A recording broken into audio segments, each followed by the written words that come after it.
This is what the news has been working on over the weekend. Oh, they have been very busy beavers over the weekend, no pun intended. Just, you know how beavers are very destructive. That's what I meant. Fort Hood shooter Major Hassan tried to contact Al-Qaeda? No. We're going to turn now to the attack at Fort Hood. Authorities are actively investigating whether suspected gunman Major Nadal Malik Hassan had links to any terrorist organizations. Our chief investigative correspondent Brian Ross has learned that Hassan was most likely trying to just do that, forge that kind of link. Indeed, Robin, as Major Hassan's road to increased radicalization becomes clear, ABC News has learned that U.S. intelligence agencies became aware months ago that he was attempting to make contact with people connected to Al-Qaeda. Whoa, wait a second. So this Army major who was promoted over this period of time where he's out contacting Al-Qaeda is walking around. He's being surveilled. He's being investigated. They're watching him do all of this, and then they just let him walk into Fort Hood and start shooting. By the way, we found out he let loose about 100 rounds before anybody even said anything with a revolver and a handgun. I think some of you might believe that. And Osama bin Laden is still alive, and he's planning to kill us again for our freedoms. Here's the report. American officials who have been briefed on classified information say it's not known whether the military was ever told by the CIA or others that one of its majors was making efforts to communicate with figures under electronic surveillance by the U.S. Congress has now asked the CIA and other intelligence agencies to preserve all documents that relate to Hassan, as it appears a full investigation is now likely into whether the warning signs were missed. Officials say this Hassan was in contact. They missed the warning signs, that's all, folks. I mean, the writing was on the wall, it was all out there, there was prior warning, and they missed it. I'm sure all it was just more incompetence. With the former imam of a mosque in Falls Church, Virginia, who now operates out of Yemen, Anwar al-Raqi, an American, runs an English-language website that advocates worldwide jihad, and overnight called Major Hassan a hero and a man of conscience who did the right thing. Well, then he must be working with Al-Qaeda. Obviously. Of course, this particular imam is nothing more than another asset. When we come back, before I bring up Mikey Weinstein, I'll get to this. Hassan's conspiracy mentors. That's right, it's you out there that believe in these crazy 9/11 conspiracy theories. That don't believe in the government's truth. Don't buy every word of the 9/11 Commission whitewash CFR report. You say that? You just inspired him to kill our troops, and our troops are our most precious resource. Guess what? UPI, that is the Mooney News Wire, owned by the Reverend Sun Myung Moon, friends with George W. Bush, who helped coronate him here about 2 years ago. Article by Arnaud de Bourchgrave.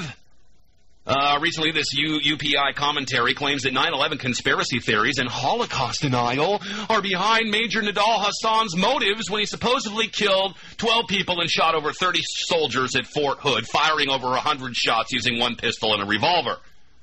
The so-called commentary written by UPA editor Arnaud de Bourchgrave says that if you question the official story of 9/11 or if you mention anything about the Mossad or the CIA involvement, you're fueling terror sentiment. All right, well, let me try this on then for you, Arnaud, if you don't mind.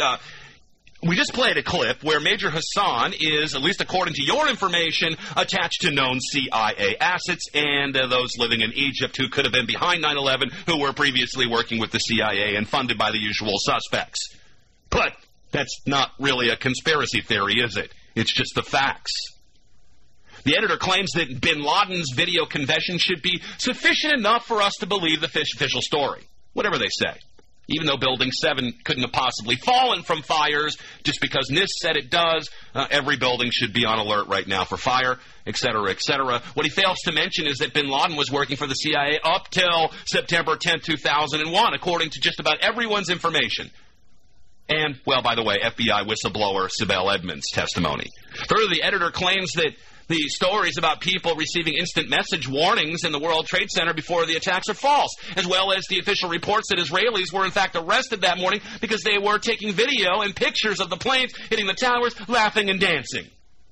Now, I'm not accusing the Israelis of having complete control over 9/11. It was a joint intel operation. September 11th machination theories have spun a tale of intrigue that has circled the globe and grown from a cottage to a global industry. Thank you very much. Replete with best-selling books in scores of languages and videotapes, websites and lecture bureaus that offer speakers who claim special knowledge. Oh, they're the ones that are behind the Fort Hood shootings. I knew it would come down to this.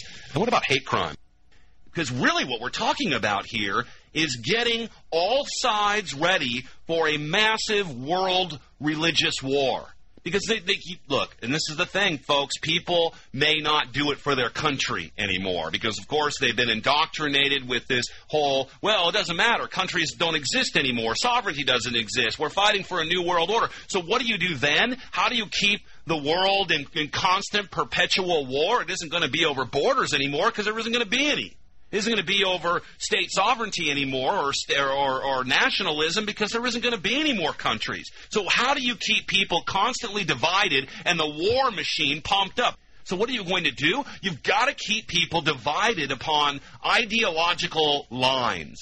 How are you going to convince these, as again Henry Kissinger puts it, I don't agree, dumb military animals, cannon fodder to be used for foreign policy? How are you going to keep people doing this when there is no longer any foreign policy, when there's just a one world order, as we heard CNBC just fully throw out there and admit earlier? We're moving to one world government economically. I think, personally, we're already there. We've got to have a world army with that. How are you going to keep people divided? And how are you going to move into this wider, bigger war, which will scare the bejesus, excuse that expression, or the biala out of everybody out there, in order to keep them moving through these machines of hate and war? It's got to be through religious indoctrination, religious pressure, and we, of all people, should know better. This country, founded, allegedly, because of religious prosecution, which is why the separation of church and state was one of the foremost adjuncts of the United States Constitution. Yet this is how it really works inside the military. So this kind of religious, dogmatic, controlled, rigid belief system, reptile brain indoctrination of our military forces has to be a big issue. So much news coming out about this Fort Hood shooter, who, by the way, is awake and talking now, kind of like Sirhan or others. Any gun expert will tell you that this is highly unlikely. And the reports, again, coming out, the guy is a VTech grad. I mean, that kind of says it all. And the fact that all the initial reports coming out of a military spokesperson were completely wrong. No mention of who these two other suspects were. They were just let loose. Their names, to my knowledge, have not even been printed. But what is printed? And you can see, folks, for those of you out there that think this is a right-wing talk show, we're not to be listened to because we're just, we're astroturfers going over the talking points of the Republican Party, you should have listened to Lushbo today. Just take a run at this whole "this is terrorism" thing. And Obama cannot, Barack Hussein Obama, Barry Hussein Sotero cannot come out one way or the other. He's stuck in this neutralized fear that if he panders to one or the other, although he's going to have to pander to AIPAC and the Christians because he is an American president, allegedly. But if he goes either way, or there's the appearance that he does, he's going to get slammed, clobbered, and probably not reelected. Doesn't stop the phony conservatives from using this as a talking point when there's so many other things to talk about. And again, here's the question. I mean, if this guy is of color, is of ethnicity, and he goes in and he shoots a bunch of people, why isn't it a hate crime? Oh, that's right, because all violent crimes are hate crimes in one way or another. The man accused of wounding 29, that was 30. Oh, I guess they might have adjusted the number somehow. Go ahead, bookmark. Go away now. 13 and 30, I believe, was the number. He's able to talk. Authorities say that Major Nadal Malik Hassan fired off more than 100 rounds on Thursday at a soldier processing center before civilian police shot him in the torso. He was taken into custody, eventually moved into an Army hospital in San Antonio where he was in stable condition. Authorities continue to refer to Hassan, who now they decided is 39 years old. Before they didn't even know what age he was. They knew he was involved with Al-Qaeda, but they didn't know if he was 39 or 40 or what was going on. They continue to try to get why out of him, why out of him, why out of him.